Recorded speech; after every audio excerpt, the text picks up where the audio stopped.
Stop for a second. Take a dollar bill out of your wallet. Look at it. Really look at it. You think that piece of paper represents value? You think it represents your hard work, your time, your sweat? What if I told you that piece of paper is actually a receipt for a crime committed over 50 years ago? What if the money in your bank account isn't an asset, but a liability, a debt note issued by a system that has been mathematically guaranteed to fail since August 15, 1971? We are living through the final days of the greatest economic experiment in human history. For 5,000 years, civilizations understood that money had to be tethered to reality, usually gold or silver. But for the last 52 years, we have been living in a fantasy, a hallucination, a system where money is created from nothing, backed by nothing, and generates nothing but debt. You feel it, don't you? You feel it every time you go to the grocery store and the cart looks emptier while the bill gets higher. You feel it when you look at housing prices that seem detached from reality. You feel it in the gnawing anxiety that no matter how hard you work, you are falling behind. That isn't an accident. That isn't bad luck. That is the feature, not the bug, of the fiat currency experiment. And the terrifying truth is that history shows us these experiments never end with a soft landing. They end in hyperinflation, social collapse, and a total reset of wealth. Before we expose the receipt for this 50-year theft, I want to know who is awake out there. Where are you watching from, and what is the price of a dozen eggs in your city right now? Drop it in the comments. Let's build a global map of this inflation crisis. And if you want the unfiltered truth about the money in your pocket, the truth they won't teach you in school, smash that subscribe button. We are peeling back the curtain today. Let's travel back to the crime scene. Sunday evening, August 15, 1971. President Richard Nixon interrupts Bonanza, one of the most popular TV shows in America, to deliver an address that would fundamentally alter the physics of the global economy. He looked the American people in the eye and said he was directing Secretary of the Treasury Connally to suspend temporarily the convertibility of the dollar into gold. Temporarily. That single word is the most expensive lie in financial history. Before that moment, under the Bretton Woods Agreement established after World War II, the global economy had an anchor. The US dollar was the world reserve currency, but it was strictly pegged to gold at $35 an ounce. Other countries pegged their currencies to the dollar. It was a chain of trust. If you held dollars, you held a claim on physical gold in the US Treasury. But by the late 1960s, the U.S. government got greedy. They wanted to fund Lyndon B. Johnson's Great Society welfare programs and the massive war in Vietnam simultaneously. They called it guns and butter. They couldn't pay for both through taxation alone. The public would have revolted. So what did they do? They printed more paper dollars than they had gold to back them up. The French, led by President Charles de Gaulle, saw the scam. They looked at the numbers and realized the U.S. was running a confidence game. So the French did something revolutionary. They sent battleships to New York Harbor to exchange their paper dollars for physical gold bars to bring back to Paris. Other nations followed suit. The U.S. gold reserves began to bleed out. Nixon had a choice: stop the spending and induce a massive recession to restore the dollar's value, or default. He chose default. By closing the gold window, the U.S. government effectively told the world, "We are not giving you the gold. We are keeping it, and you are stuck with this paper." Now, look at today. In 1971, Nixon blamed international money speculators for the dollar's weakness. Today, politicians blame corporate greed or Putin's price hike for inflation. Sound familiar? In 1971, the government claimed the inflation was due to temporary supply shocks. Today, the Federal Reserve spent 2 years telling us inflation was transitory while they printed trillions. Sound familiar? In the 1960s, the U.S. government tried to fund a war in Vietnam and social programs without raising taxes, leading to the collapse of the gold standard. Today, we are funding proxy wars in Eastern Europe and the Middle East while maintaining massive entitlement programs, all on a credit card that has hit $34 trillion. Sound familiar? The script is identical. The only difference is the scale. In 1971, the U.S. debt was around $400 billion. Today, it is nearly 100 times that amount. We are reliving the 1970s, but this time, the leverage is exponentially higher, and the world is watching with skepticism rather than trust. When Nixon cut the tie to gold, he didn't just change monetary policy, he changed the definition of value. For 5,000 years, money was a store of value, something that preserved your labor over time. After 1971, money became a currency, a current that must flow and lose value to survive. The immediate aftermath was chaos. The dollar plummeted, oil prices quadrupled, inflation in the U.S. hit double digits. The stock market crashed in real terms. It looked like the American empire was over. The world was losing faith in a paper currency backed by nothing but the full faith and credit of a government that had just defaulted on its gold obligations. So how did the dollar survive? How did we get another 50 years of dominance? This is where the history books stop and the real conspiracy begins. Because the U.S. government realized that if people wouldn't trust paper, they had to be forced to use it. Here's the twist that saved the system but doomed the future. By 1973, the dollar was in free fall. If the world rejected the dollar, the U.S. economy would collapse into hyperinflation overnight, because all those dollars held by foreigners would come flooding back home. The U.S. needed a new anchor. If not gold, then what? What is the one commodity that every single nation on Earth needs to survive? What is the lifeblood of the modern industrial world? Oil. In 1974, Secretary of State Henry Kissinger was sent on a secret mission to Saudi Arabia. The deal he made there is the primary mechanism that explains everything happening in your wallet today. It wasn't a treaty. It wasn't voted on by Congress. It was a mafia-style protection racket. The deal was simple. The United States would provide military protection to the House of Saud. We would sell them weapons and guarantee their rule against any internal or external threat.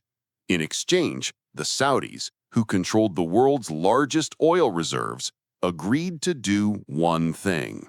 They agreed to price all their oil sales exclusively in US dollars. And crucially, they agreed to take the surplus profits from those oil sales and invest them back into U.S. Treasury bonds, meaning U.S. debt.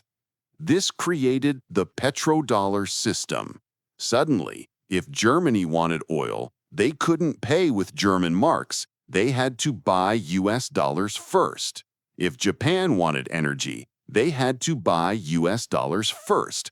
This created a permanent, artificial demand for the dollar. It forced the world to hoard our currency, not because it was good, but because they needed it to keep their lights on. This decision turned the American military into the enforcement arm of the Federal Reserve. It meant that we could print money to buy oil while everyone else had to work to buy oil. It was the ultimate exorbitant privilege. But there was a hidden receipt attached to this deal, a cost so high that it was kept invisible for decades. The receipt wasn't paid by the government, it was paid by the middle class. You won't believe the name of the economic phenomenon this unleashed. It's a mechanism that hollowed out American industry, shipped jobs overseas, and turned the U.S. economy into a financial casino. The receipt is wilder than you think, and we are finally being asked to pay it. Let's tear apart the engine of this 50-year experiment. We need to understand the financial mechanics of how this petrodollar and debt-based system actually works, because it is the single greatest instrument of wealth transfer in history. This is parasitic finance. Here is the cycle that replaced gold. First, the U.S. government spends more than it taxes, creating a deficit. Second, the Treasury issues debt in the form of bonds to cover the difference. Third, the Federal Reserve prints currency to buy that debt, which is monetization. Fourth, foreign nations, via the petrodollar system, also buy that debt to store their trade surpluses. Fifth, the U.S. government uses that money to fund a massive military to protect the oil lanes that require the use of the dollar. This sounds like a perpetual motion machine, right? Infinite money cheat code? No. It created a distortion field called the Triffin dilemma. To supply the world with dollars for global trade in oil, the U.S. must run massive trade deficits. We have to export dollars and import goods. This means we stopped making things. We stopped being a nation of production and became a nation of consumption and financialization. Let's look at the shocking numbers that prove the devastation of this 50-year experiment. Since 1971, the price of gold has gone from $35 an ounce to over $2,000 an ounce. Gold didn't get more expensive. The dollar lost 98% of its purchasing power against real money. In 1971, the average American home cost about $25,000, roughly 2.5 times the average annual income. Today, the average home is over $400,000, nearly 7 to 8 times the average income. The dream of ownership has been mathematically deleted for an entire generation. The U.S. national debt hit $1 trillion in 1981. It took 200 years to reach that first trillion. Today, we add $1 trillion to the debt every 100 days. This is the definition of an exponential curve going vertical. It is a mathematical explosion. Now look at the wage gap. From 1948 to 1971, productivity and hourly compensation grew together. A worker produced more, they got paid more. In 1971, the lines split. Productivity kept going up, but wages flatlined when adjusted for inflation. Where did the difference go? It went to the asset holders, the 1%. Because in a fiat system, inflation pumps up asset prices like stocks and real estate, while destroying the value of wages. Then there is the derivatives market. To hedge against all this floating, unstable currency risk, the financial sector created a shadow market of bets called derivatives. The notional value of this market is estimated at $1 quadrillion. That is more than the GDP of the entire planet times 10. It is a ticking time bomb of leverage built on top of the fake money. This is moral hazard on a planetary scale. Think about the greed this incentivizes. If money is free and printed by the Fed, corporations don't need to innovate to make profit. They just borrow cheap money to buy back their own stock. Banks don't need to be prudent. They know if they gamble and lose, the Fed will print the bailout money. This system creates a Cantillon Effect. The people closest to the money printer, like banks, government contractors, and huge corporations, get the new money first, while it still has value. They buy assets. By the time that money trickles down to you, the teacher, the engineer, the small business owner, prices have already risen. You are getting the scraps of a devalued currency. The 1971 shock turned the economy into a Ponzi scheme. A Ponzi scheme requires new investors to pay off the old ones. Our system requires new debt to pay off old debt. But here is the problem with exponential math. Eventually, you run out of zeros. We have reached the end of the long-term debt cycle. Interest rates were pushed to zero for a decade to keep the patient alive. Now that inflation has returned because we printed too much, rates have to rise. But when rates rise on that is more than the GDP of the entire planet times 10. It is a ticking time bomb of leverage built on top of the fake money. This is moral hazard on a planetary scale. Think about the greed this incentivizes. If money is free and printed by the Fed, corporations don't need to innovate to make profit. They just borrow cheap money to buy back their own stock. Banks don't need to be prudent. They know if they gamble and lose, the Fed will print the bailout money. This system creates a Cantillon Effect. The people closest to the money printer, like banks, government contractors, and huge corporations, get the new money first, while it still has value. They buy assets. By the time that money trickles down to you, the teacher, the engineer, the small business owner, prices have already risen. You are getting the scraps of a devalued currency. The 1971 shock turned the economy into a Ponzi scheme. A Ponzi scheme requires new investors to pay off the old ones. Our system requires new debt to pay off old debt. But here is the problem with exponential math. Eventually, you run out of zeros. We have reached the end of the long-term debt cycle. Interest rates were pushed to zero for a decade to keep the patient alive. Now that inflation has returned, because we printed too much, rates have to rise. But when rates rise on $34 trillion of debt, the interest payments alone consume the entire tax revenue of the country. We are borrowing money just to pay the interest of the money we borrowed. This is what a debt spiral looks like. This is the engineered collapse. And the rest of the world knows it.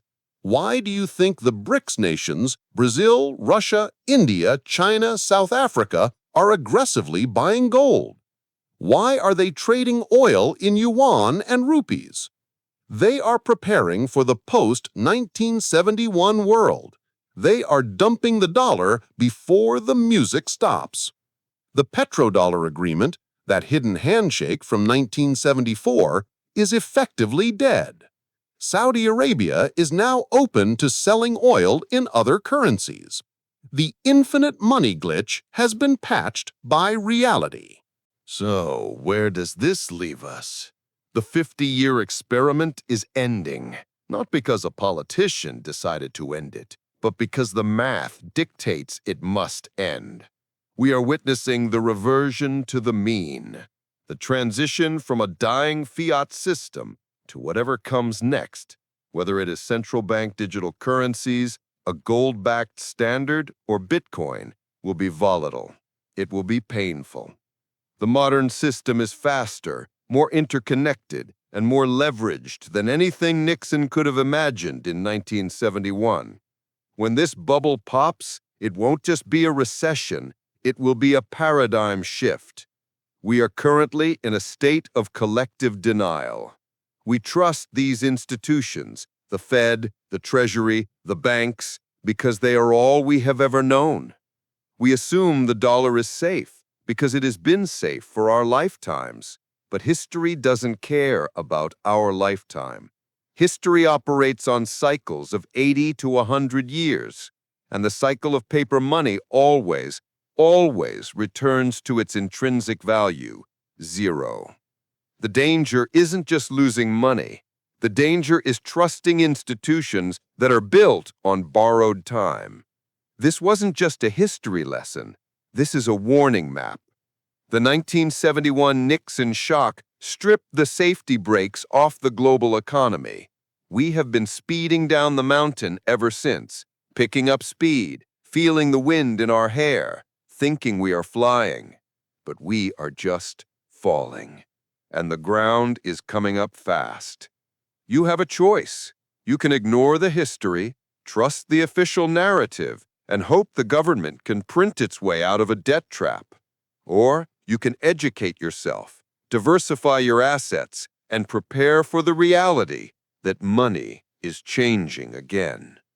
Are we wiser now, or are we simply walking the same path as 1971, just in better suits and with faster computers? If this video opened your eyes to the illusion of the money in your pocket, do not keep this to yourself. Share this video with someone who thinks inflation is just temporary. Hit that like button to help us break the algorithm suppression. And most importantly, subscribe and turn on notifications. The financial landscape is shifting daily, and you cannot afford to be asleep at the wheel. The experiment is over. The reality check has begun. I'll see you on the other side.